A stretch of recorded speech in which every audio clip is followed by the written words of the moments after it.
Le journal de 8h avec Fanny Marceau. Bonjour Fanny. Bonjour Jacques, bonjour à tous. La peur au ventre à Poissy. Voilà des mois que les caïds des cités sensibles de la ville ont dans leur viseur le club de football local. Menaces de mort, d'extorsion, cambriolage des locaux. Ils ne reculent devant rien pour mettre la main sur cette structure et ses finances, au point de pousser le président du club à la démission il y a 2 semaines. Reportage Europe 1 édifiant de Jean-Baptiste Marty. Bonjour, ça va Béatrice, vous allez bien ? Dans sa librairie, Thomas Chardon fait bonne figure face aux clients, mais la peur se lit sur son visage. Il y a 10 jours, il a démissionné de la présidence du club de foot de Poissy par crainte pour sa sécurité. Je change toujours mes horaires d'arrivée et de départ et je suis plus attentif à qui rentre. Là, il y a la police municipale qui passe. Ils passent devant pour protéger aussi mon commerce. Il passe souvent 3-4 fois par jour. Depuis plusieurs mois, il reçoit des menaces de mort de la part d'un caïd de la cité sensible voisine connue de la police et qui veut s'imposer dans la direction du club. Les messages, c'est ça, c'est quand je vais te croiser, je vais te niquer ta mère, fils de pute. T'as jusqu'à 18h30 pour venir me voir, sinon j'envoie les gens venir te chercher.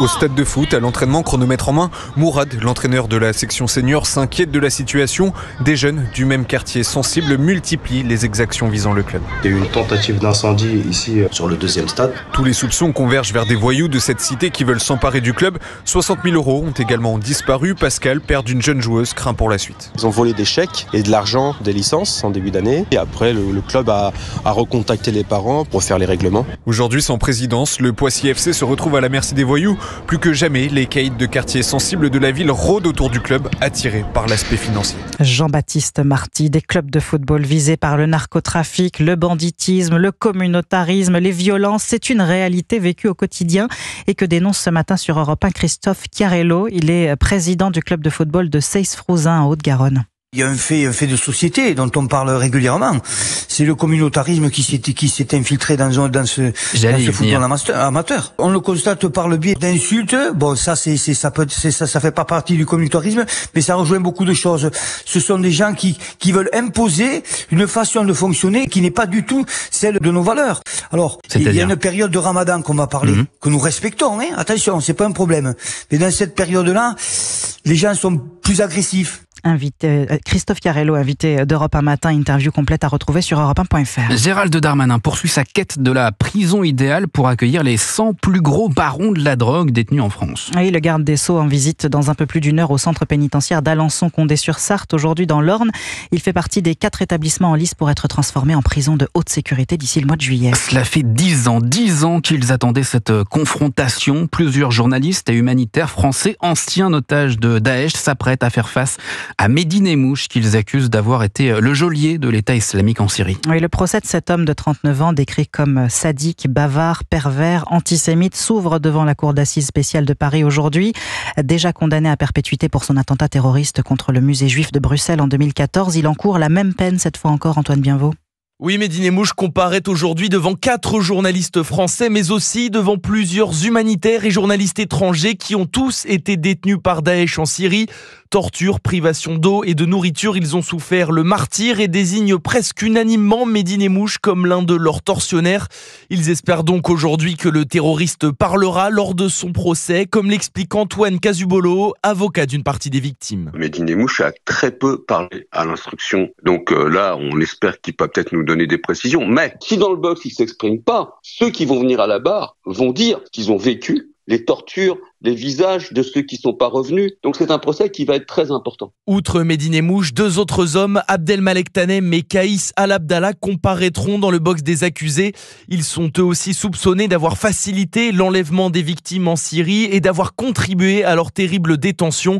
Les 3 hommes ne nient pas s'être rendus en Syrie à cette période, mais réfutent les accusations dont ils font l'objet. Antoine Bienvaux, le procès doit durer jusqu'au 21 mars. Vous écoutez Europe 1 matin, il est 8h05. La paix en Ukraine va-t-elle se jouer entre les États-Unis et la Russie?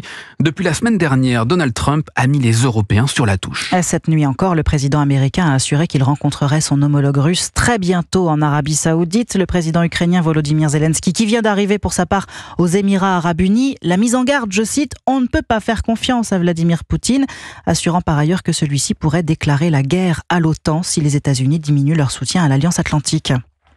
Washington qui exhorte les Européens à prendre leur propre sécurité en main. But while the Trump administration is very concerned with European security, L'administration Trump est très préoccupée par la sécurité européenne. Nous pensons qu'il est important dans les années à venir que l'Europe intensifie sa propre défense. Déclaration du vice-président américain J.D. Vance, c'était la semaine dernière à Munich. Déclaration qui a mis en alerte les dirigeants européens. Ils se réunissent justement aujourd'hui à Paris pour tenter de reprendre la main dans ce dossier crucial, Arthur Delaborde. L'Élysée souligne que le rendez-vous d'aujourd'hui n'est pas un sommet, mais une réunion informelle dans un format restreint pour avancer vers des discussions plus larges à Bruxelles et à l'OTAN. Sont invités à Paris les États capables d'apporter une contribution militaire ou de financer des livraisons d'armes à l'Ukraine. C'est pourquoi le Premier ministre britannique Keir Starmer sera à Paris, tout comme le chancelier allemand Olaf Scholz ou encore Giorgia Meloni pour l'Italie, ainsi que les chefs des gouvernements espagnols, polonais et danois. L'objectif est d'abord de définir les garanties de sécurité que l'Europe peut offrir en cas de cessez-le-feu. L'envoi de troupes au sol qu'Emmanuel Macron a été le premier à mettre sur la table fait partie des questions les plus sensibles à régler. Il s'agit aussi d'avancer sur une autre idée chère au président français, la défense européenne, au cœur des discussions notamment des leviers afin d'augmenter sensiblement les dépenses militaires des États membres. Arthur Delaborde du service politique d'Europe 1 et sur l'envoi de troupes au sol, le Premier ministre britannique Keir Starmer se dit cette nuit prêt à envoyer des soldats en Ukraine si nécessaire. L'autre front, Fanny, c'est celui du Moyen-Orient. Hier, le Premier ministre israélien Benjamin Netanyahou a menacé d'ouvrir les portes de l'enfer au Hamas. Écho aux propos de Donald Trump la semaine dernière. Écoutez la réaction du président américain. J'ai été briefé sur ce qui se passe là-bas. J'ai dit à Bibi, fais ce que tu veux parce que tu sais, ma déclaration était que les otages doivent revenir. La raison pour laquelle j'ai fait cette déclaration, c'est parce qu'ils nous avaient dit qu'ils n'allaient pas livrer les personnes, qu'ils avaient pourtant accepté de libérer. Mais ils ont changé quand j'ai fait cette déclaration. Ils ont livré tout le monde, plus un Américain. La bonne nouvelle, c'est qu'ils semblent en assez bonne forme. Parce que les gens de la semaine dernière, ils ne semblaient pas en bonne santé du tout. Ils ressemblaient à des survivants de l'Holocauste. Franchement, c'était horrible. Ce qui leur est arrivé était horrible, mais la solution dépendra d'Israël maintenant. Donald Trump sur le tarmac de l'aéroport de Daytona Beach en Floride. Le président américain va suivre de très près la réunion du cabinet de guerre israélien aujourd'hui. Frédéric Simon, vous êtes le correspondant d'Europe 1 à Tel Aviv. Il est question de la poursuite ou non du cessez-le-feu à Gaza. Une délégation de négociateurs israéliens va partir au Caire pour en discuter.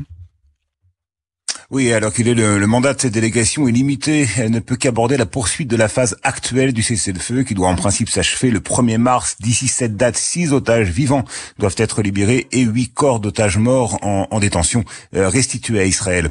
Si les négociateurs israéliens obtiennent aujourd'hui le feu vert de Benjamin Netanyahou et du cabinet de guerre, eh bien, ils aborderont la prochaine phase de l'accord qui prévoit des négociations sur la libération de tous les otages encore vivants et aussi sur la fin de la guerre. Or, ce dernier point peut s'avérer délicat pour le Premier ministre. Sa coalition pourrait en effet vaciller, son aile droite étant fortement opposée à ce qu'Israël envisage l'arrêt définitif des combats contre le Hamas et le retrait total du territoire gazaoui. Mais Benjamin Netanyahou doit compter également avec l'administration américaine. L'émissaire de Donald Trump au Moyen-Orient, Steve Witkoff, a déclaré après des entretiens téléphoniques avec les dirigeants de la région que l'on se dirigeait à coup sûr vers la prochaine étape prévue par l'accord et que c'était là le souhait du président Trump. Merci Frédéric Simon à Tel Aviv pour Europe 1. Vous êtes sur Europe 1, 8h09, c'est le secret d'une journée qui débute bien. I'm Coming Out, titre de Diana Ross qui sera en concert à Paris en juillet et c'est aussi le nom d'une exposition consacrée au disco à la Philharmonie de Paris à découvrir jusqu'au 17 août.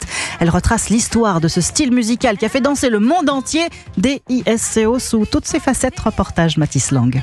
Les néons accrochés au mur, la boule à facettes au-dessus de la tête et la musique. Vous aurez reconnu les Bee Gees, tous les grands classiques sont diffusés tout au long de la visite. Le disco, un style musical entraînant aux inspirations multiples. Jean-Yves Leloup, commissaire de l'exposition. C'est une musique noire américaine qui est une déclinaison de la soul music, qui puise aussi son chant dans le gospel et puis des motifs qui peuvent aussi venir du jazz et du funk. Des photos et des extraits de clips sont présentés. L'une des pièces maîtresses également, une tenue de scène couleur orange. Elle appartient à Céron, pilier du disco en France. Et puis en plus du genre musical, local, l'exposition célèbre un lieu, la discothèque, un endroit sans interdit qui a marqué la jeunesse d'Isabelle, une visiteuse. On allait un peu partout, à la Scala, au Tabou, tous les samedis soirs. Chacun pouvait exprimer quelque chose dans le groupe, avec son individualité, sa façon de bouger, sa façon de faire. Et s'il ne fallait garder qu'un seul morceau, Raining Man, on espère toujours que les hommes tombent. Un titre sorti en 1982 tout de même, mais qui, comme toutes les musiques disco, reste aujourd'hui indémodable.